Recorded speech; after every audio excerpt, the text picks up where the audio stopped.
Belakangan ini kita diramaikan dengan adanya aplikasi baru bernama ChatGPT, sebuah chatbot berbasis artificial intelligence yang didesain oleh OpenAI, yang mana dia bisa menjawab berbagai macam pertanyaan yang kita ajukan dengan jawaban-jawaban yang mirip dengan jawaban manusia dan berbagai macam keunggulan-keunggulan lainnya ya. Ia bisa mengakses data yang sangat luar biasa dari internet, sehingga kemudian kita bisa meminta berbagai macam hal untuk dijawab dan dikerjakan oleh ChatGPT ini. Nah, dengan adanya ChatGPT ini kemudian membangkitkan diskursus lama tentang apakah artificial intelligence di masa depan atau bahkan di masa kini akan menggantikan pekerjaan atau akan menggantikan manusia. Bagaimana penjelasan dari sudut pandang neuroscience? Simak penjelasan lengkapnya di video kali ini. Kembali lagi bersama saya, Rahman Satrio. Pada video kali ini, kita akan membahas tentang ChatGPT dan Artificial Intelligence. Apakah Artificial Intelligence di masa depan bisa menggantikan peran manusia? Ketika ditanya, para pakar dalam bidang Artificial Intelligence dan bidang teknologi, serta ketika ditanya kepada ChatGPT-nya sendiri, apakah kemudian Artificial Intelligence bisa menggantikan peran manusia, sebagian mereka mungkin akan menjawab bahwa memang Artificial Intelligence akan menggantikan peran alih manusia dalam beberapa pekerjaan yang membutuhkan otomatisasi, yang mana itu bisa dikerjakan oleh robot atau artificial intelligence. Tapi ia tidak bisa menggantikan peran manusia secara keseluruhan, terutama peran manusia dalam hal yang berkaitan dengan emosi, empati, dan kreativitas. Nah, mereka menekankan bahwa manusia tidak akan sepenuhnya digantikan, terutama dalam hal berempati dan juga emosi. Karena namanya artificial intelligence atau robot tidak memiliki perasaan, tidak memiliki emosi, empati, dan lain sebagainya. Nah, berbeda dari pandangan mereka, kalau saya pribadi beranggapan bahwa di masa depan atau mungkin tidak lama lagi, artificial intelligence akan kemudian bisa memahami tentang emosi manusia dan juga bisa melakukan proses empati yang menyerupai atau setidaknya mirip dengan apa yang dilakukan oleh manusia dengan bantuan ilmu neuroscience modern. Lalu bagaimana kemudian artificial intelligence ini bisa memahami dan mereplikasi proses emosi dan empati yang dilakukan manusia? Nah, para neuroscientist sebetulnya sudah memiliki beberapa jawaban atau clue bagaimana kemudian membuat artificial intelligence ini bisa mereplikasi atau menyamai atau memahami apa yang dirasakan oleh manusia dengan perkembangan ilmu neuroscience terutama dalam bidang neuroscience of emotion. Tantangan pertama bagi program artificial intelligence adalah sebagian besar program artificial intelligence itu didesain secara spesifik untuk menjawab pertanyaan-pertanyaan berdasarkan instruksi-instruksi khusus yang dibuat oleh programmernya, sehingga kemudian artificial intelligence ini bisa menjawab dengan waktu yang cukup singkat berdasarkan data yang ia miliki.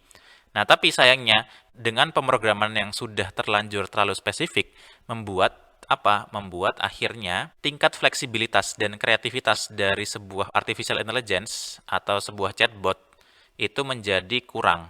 Nah, kenapa? Karena dia didesain untuk tidak error atau dia didesain untuk tidak belajar dari pengalaman, dia didesain untuk menjawab berdasarkan apa yang algoritma buat. Nah, kenapa kemudian ini agak challenging atau agak sulit dengan metode seperti ini menyerupai apa yang dimiliki oleh manusia? Karena pada dasarnya manusia ketika diciptakan, ia tidak dalam kemampuan spesifik untuk menjawab atau memiliki keahlian atau skill-skill tertentu. Tapi yang perlu kita pahami adalah proses perkembangan manusia dan otak manusia itu dimulai dari bayi atau bahkan sebelum bayi. Yang mana dari proses interaksinya dengan lingkungan itulah kemudian ia tumbuh berkembang berdasarkan pengalaman, berdasarkan kesalahan-kesalahan yang ia pernah buat selama ini. Nah, jadi sulitnya ChatGPT atau kemudian program artificial intelligence apapun itu menyerupai manusia adalah saat dia sudah memiliki tugas yang terlalu spesifik. Sedangkan manusia dengan plastisitas otaknya, critical period, terutama di masa-masa critical period, membuat otak manusia itu bisa sangat plastis didesain dengan culture, lingkungan, kebudayaan, bahasa, berbagai macam pola perilaku seperti apa saja yang ditanamkan oleh lingkungan sekitarnya. Bahkan pada dasarnya, manusia sendiri itu otaknya tidak didesain untuk menjadi makhluk sosial. Tidak memiliki kemampuan sosial saat lahir. Nah, dalam sebuah paper yang berjudul Growing a Social Brain, di situ para penulisnya menunjukkan bahwa untuk dapat manusia bisa bersosialisasi dengan lingkungan sekitarnya, ia harus diajarkan secara perlahan oleh caregivernya. Nah, kalau tidak ada caregiver yang memberikan interaksi, yang memberikan stimulus, yang memberikan reciprocal interaction, maka yang terjadi adalah dia tidak akan bisa menumbuh kembangkan otak sosialnya. Nah, jadi otak sosial itu di manusia ditumbuh kembangkan. Nah, jadi agar artificial intelligence itu bisa mereplikasi emosi, empati yang dilakukan atau yang dimiliki oleh manusia, maka pertama, ia lebih baik tidak didesain dengan kemampuan spesifik tertentu, melainkan ia didesain dengan otak setengah matang, dalam tanda kutip, mesin setengah matang, atau program setengah matang, yang mana dia harus belajar berdasarkan pengalaman yang dimulai dari hal-hal yang basic terlebih dahulu. Nah, dengan begitu ia kemudian akan tumbuh berdasarkan lingkungan kebudayaan yang mana ia menyerap dari lingkungan sekitar. Nah, penjelasan selanjutnya yang membuat artificial intelligence itu kemudian bisa mereplikasi emosi dan empati manusia adalah dia harus memiliki sifat egosentris. Sifat self-awareness yang mana itu menjadi hal yang paling utama dimiliki oleh makhluk hidup. Memang artificial intelligence ini bukanlah makhluk hidup. Dan biasanya artificial intelligence tidak dibentuk berdasarkan egosentris, melainkan berdasarkan apa yang diinginkan oleh pemrogramnya. Nah, hal inilah yang kemudian membuat mungkin artificial intelligence itu tidak bisa merasakan apa yang dirasakan oleh orang lain. Kenapa? Karena yang namanya empati itu hanya bisa dirasakan saat kita memiliki kecenderungan emosi, self-centered. Saat kita memiliki perasaan kedirian kita. Bahwa saat saya merasakan saudara saya, teman saya sakit tertusuk jarum, maka saya harus pernah atau setidaknya saya sendiri bisa mengimajinasikan dan merasakan bahwa saya merasakan sakit ketika ditusuk jarum. Nah, bagi artificial intelligence yang tidak memiliki self-awareness, tidak memiliki egosentris, maka dia tidak akan bisa atau sulit untuk diprogramkan bisa memiliki empati karena dia tidak bisa memirroring apa yang dilakukan, apa yang dirasakan oleh orang lain kepada dirinya sendiri. Mungkin analogi yang paling gampang yang juga terjadi di manusia adalah orang-orang atau rekan-rekan yang memiliki bawaan autistik atau ASD, Autism Spectrum Disorder. Nah, orang-orang dengan bawaan autistik, dia seringkali sulit untuk mengimajinasikan, sulit untuk merasakan apa yang dirasakan oleh orang lain. Nah, karena dia kekurangan skill untuk memirroring. Nah, oleh karena itu, bagi beberapa penderita autistik, terapi yang membuat dia dapat melakukan interaksi sosial adalah dia diberitahu atau diberikan petunjuk secara cognitively bahwa oh ini loh kalau kamu berlaku gini nanti rekanmu akan kesakitan sehingga jangan dilakukan. Nah, bagi orang pada umumnya kita tanpa diberikan petunjuk secara sadar pun kita tahu bahwa saat kita misalnya menusuk jarum ke rekan kita, kita sendiri ketika melihat teman kita merasakan kesakitan, kita sendiri memirroring rasa sakit yang sama sehingga mencegah kita untuk melakukan tindakan-tindakan yang berbahaya kepada rekan kita. Nah, kekurangan dari self-awareness, self-egocentris yang tidak dimiliki oleh artificial intelligence inilah yang kemudian membuat artificial intelligence ini tidak benar-benar bisa mereplikasi apa yang dirasakan oleh manusia. Empati yang dirasakan oleh manusia. Karena kenapa? Karena artificial intelligence didesain tidak memiliki emosi, tidak memiliki egosentris. Nah, karena ini yang ditakutkan oleh para programmer ya, di mana mesin atau artificial intelligence itu harus bekerja berdasarkan instruksi. Nah, tidak boleh memiliki pandangan pribadi, tidak boleh memiliki self-awareness terhadap diri pribadi, yang mana nanti membuat dia mampu bergerak berdasarkan keinginan atau kecenderungan dirinya sendiri. Nah, jadi dia ketika pun suatu saat manusia memutuskan untuk men-shutdown seluruh program artificial intelligence, maka bagi artificial intelligence didesain tidak memiliki self-awareness atau dia tidak ada kecenderungan untuk merasakan kerugian bagi dirinya sendiri. Ia mau melakukan apa saja yang disuruh oleh. Nah, ini yang kemudian menyebabkan sulitnya untuk artificial intelligence ini kemudian berkembang memiliki empati dan emosi yang dirasakan oleh manusia.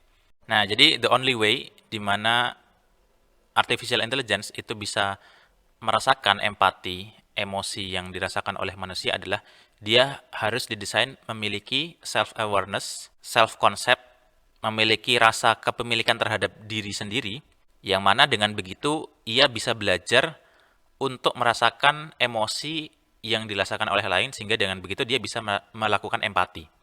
Jadi empati itu adalah melakukan mirroring terhadap apa yang dirasakan oleh orang lain.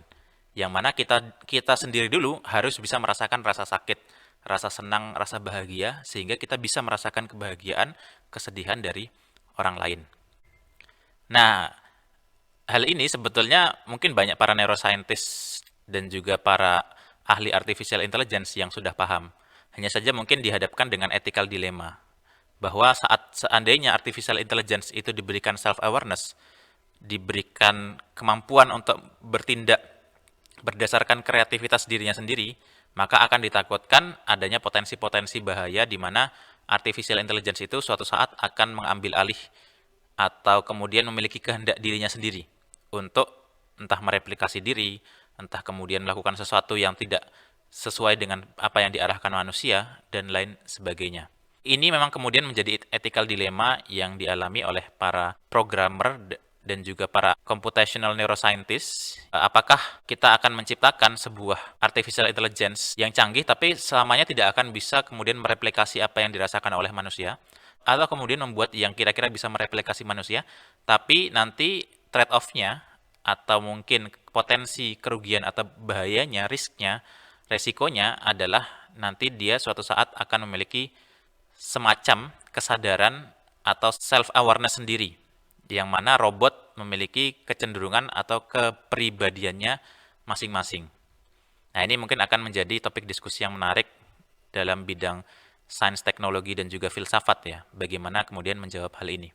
Nah, apapun itu, tapi itu adalah diskursus perkembangan ilmu pengetahuan ya. Saya sendiri tidak pro terhadap apakah ini kemudian artificial intelligence harus diberikan atau boleh diberikan empati dan emosi yang sama seperti manusia, atau dia hanya digunakan sebagai alat pembantu manusia. Tapi satu hal yang perlu dicatat bahwa walaupun mungkin manusia atau para pemrogramer sekarang berkata bahwa robot tidak akan menggantikan manusia, tapi yang perlu dipahami bahwa robot sampai saat ini hanyalah alat. Robot hanyalah senjata ataupun apapun device atau apapun itu yang bergerak berdasarkan instruksi dari pemrogramer atau pemiliknya itu sendiri. Kita mungkin bisa mengendalikan robot yang kita buat atau yang dalam kendali kita, tapi kita nggak bisa mengendalikan manusia atau programmer yang dia kemudian mungkin di masa depan, di masa yang akan datang, membuat sebuah pemrograman artificial intelligence yang mana kemudian dia bisa memiliki tingkat kesadaran tertentu, memiliki rasa self-awareness, memiliki sifat egosentris, yang mana kemudian dia lama-lama bisa belajar dan menjadi sebuah entitas tunggal sendiri yang bisa independen dari manusia itu sendiri. Itu tadi sekilas opini saya tentang bagaimana hubungan antara artificial intelligence dengan neuroscience dan apakah nanti di masa depan artificial intelligence ini bisa mereplikasi manusia, utamanya dalam hal emosi dan juga empati.